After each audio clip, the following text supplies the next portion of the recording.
Baik, Assalamualaikum warahmatullahi wabarakatuh. Waalaikumsalam warahmatullahi wabarakatuh. Pada kesempatan ini, kami dari kelompok 3 akan mempresentasikan materi yang berjudul Analyzing Health Tech Big Data with Production for Future Health Condition. Nama penulis ialah Prasan Kumar Sahu Suvendu Kumar Mohapatra dan Sin Lin Wu. Kami yang beranggotakan Alvin Dwi Irawan, M. Aksol Al-Khairi, Fandi Rahmadani, Ardi Mansah, M. Zikri, Aril Sanjaya.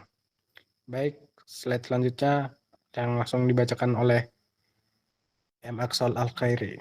Oke, yang pertama, Jurnal Information. 1. Titel atau judul, Analyzing Healthcare Big Data with Prediction for Future Health Condition. 2. Authors atau penulis, Prasan Kumar Saho, Suwendu Kumar Mohapatra, Sin Inwu. 3. Jurnal atau publisher,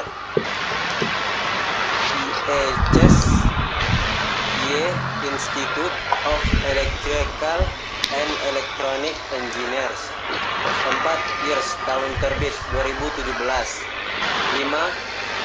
Research area atau bidang penelitian. Yang pertama Big Data, yang kedua Healthcare Information, yang ketiga Computation, yang keempat Data Analytic, yang kelima Machine Learning atau Predictive Model, dan yang terakhir Internet of Things, IoT Internet. Latar belakang atau introduction. 1. Masalah nyata yang dihadapi. A. Ledakan data kesehatan. Rumah sakit menghasilkan petabilik hingga zettabyte data setiap tahun dari EHR, sensor dan citra medis. Masalahnya, 1. Data sulit disimpan. 2. Sulit dianalisis. 3. Tidak terintegrasi dengan baik. B. Data tidak terstruktur. Banyak data berbentuk teks bebas atau catatan dokter, gambar medis, data sensor. Sistem konvensional sulit mengolah data semacam ini. C. Prediksi penyakit masih lemah. Sebagai besar sistem hanya 1. Mencatat kondisi saat ini. 2. Tidak mampu memprediksi kondisi kesehatan masa depan. 2. Mengapa masalah ini penting? Masalah ini sangat penting karena A. Menyangkut keselamatan pasien. Prediksi yang lebih akurat dapat 1. Awal. 2. Mencegah kondisi kritis. 3. Mengurangi risiko kematian. B. Membantu keputusan dokter. Analisis Big Data membantu dokter. 1. Memahami pola penyakit. 2. Memberi diagnosis lebih cepat. 3. Menentukan terapi terbaik. C. Efisiensi sistem kesehatan dengan cloud dan big data. 1. Waktu analisis lebih cepat. 2. Biaya operasional bisa ditekan. Dan yang terakhir, sumber daya digunakan lebih optimal. Baik, selanjutnya saya sendiri. Tujuan penelitian. Tujuan utama penelitian ini adalah 1. Merancang model pengumpulan data probabilistik berdasarkan frekuensi kunjungan pasien dan data dari body area network. 2. Melakukan analisis korelasi antar parameter kesehatan pasien atau intra-departemen dan antar-departemen. 3. Mengembangkan model prediksi kondisi kesehatan masa depan pasien berdasarkan data kesehatan saat ini. Dataset yang digunakan. Dataset terdiri dari black data kesehatan yang berasal dari 1. Pasien rawat jalan, 2. Pasien dengan ban atau body area network, 3. Dokter dan catatan klinis. Jenis data meliputi yang pertama data fisiologis atau detak jantung, tekanan darah, suhu tubuh, dan lain-lain. Electronic health record. Yang ketiga catatan dokter. Yang keempat citra radiologi dan medis. Dan yang kelima data sensor atau ECG, EMG, EEG. Baik, selanjutnya dibaca oleh Alvin Dwi Irawan. Metode algoritma yang digunakan. Penelitian menggunakan beberapa metode utama. Yang pertama, pengumpulan data probabilistik. Data dikumpulkan berdasarkan frekuensi kunjungan pasien, jumlah departemen, dan jumlah dokter. Probabilitas kunjungan pasien. P sama dengan F per D dikali delta dikali W. F yaitu frekuensi kunjungan, D jumlah dokter, delta sama dengan jumlah departemen, dan W sama dengan window waktu.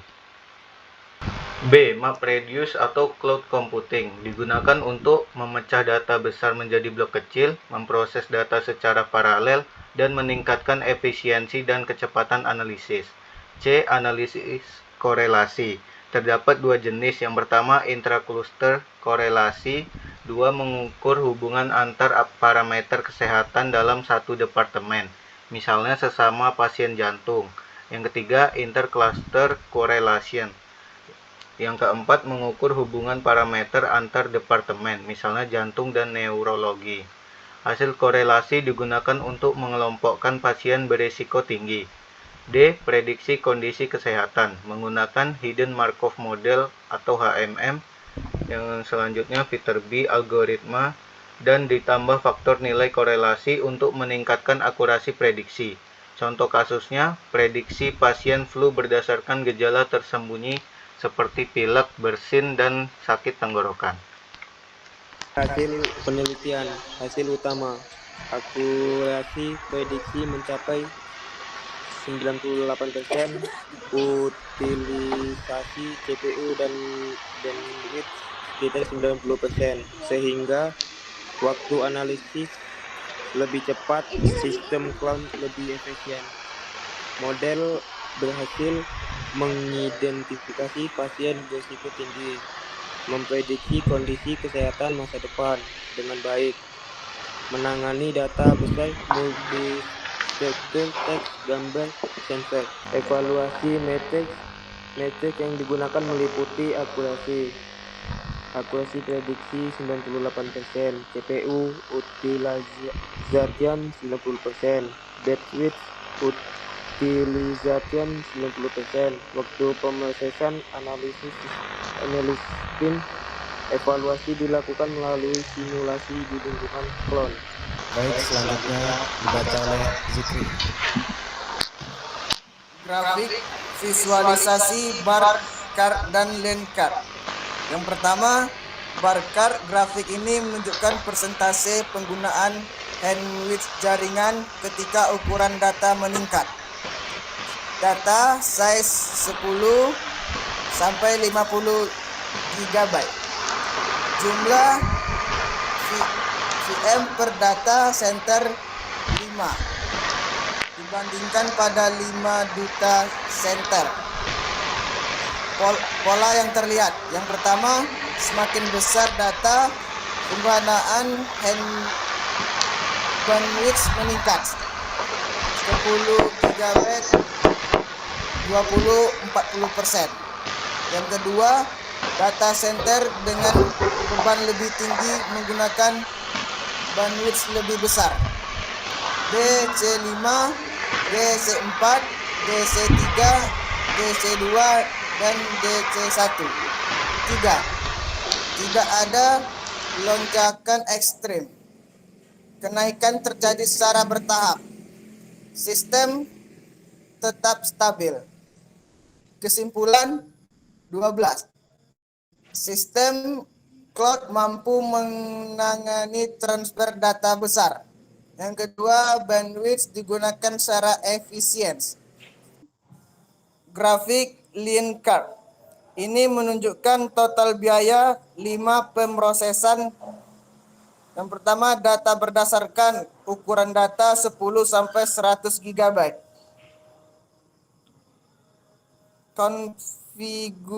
Konfigurasi sistem. EICE dengan 1 DC. FHSP dengan 2 DC. EICE dengan 2 DC. EICE dengan 3 DC.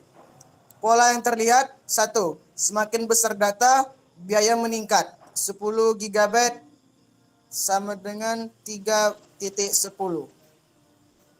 2. konfigurasi dengan lebih banyak data center lebih mahal. 3 DC, 2 DC, 1 DC. 3. EACE lebih besar efisien dibandingkan FHSP. Untuk 2 CE, EACE memiliki biaya lebih rendah dari FHSP. Kesimpulan gambar 13 yaitu biaya bertambah seiring pertumbuhan data. Yang kedua, namun kenaikannya masih terkontrol. Baik, selanjutnya yang simpulannya dibacakan oleh Hardi Mansyah. Kesimpulan. Kesimpulan penelitian. 1. Platform Big Data Healthcare berbasis cloud sangat efektif untuk analisis dan prediksi penyakit. 2. Model pengumpulan data berbasis probabilitas meningkatkan kualitas data. 3. Analisis korelasi membantu mengidentifikasi pasien berisiko tinggi. 4. Integrasi HMM plus korelasi meningkatkan akurasi prediksi kesehatan. 5. Sistem mampu menangani data besar dengan efisiensi tinggi.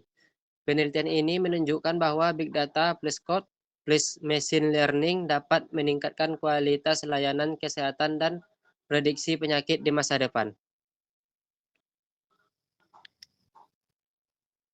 Demikian presentasi yang dapat kami sampaikan. Kami menyadari bahwa dalam penyampaian materi ini masih dapat kekurangan. Oleh karena itu, kami mohon maaf apabila terdapat kesalahan. Wassalamualaikum warahmatullahi wabarakatuh. Waalaikumsalam Waalaikumsalam warahmatullahi wabarakatuh.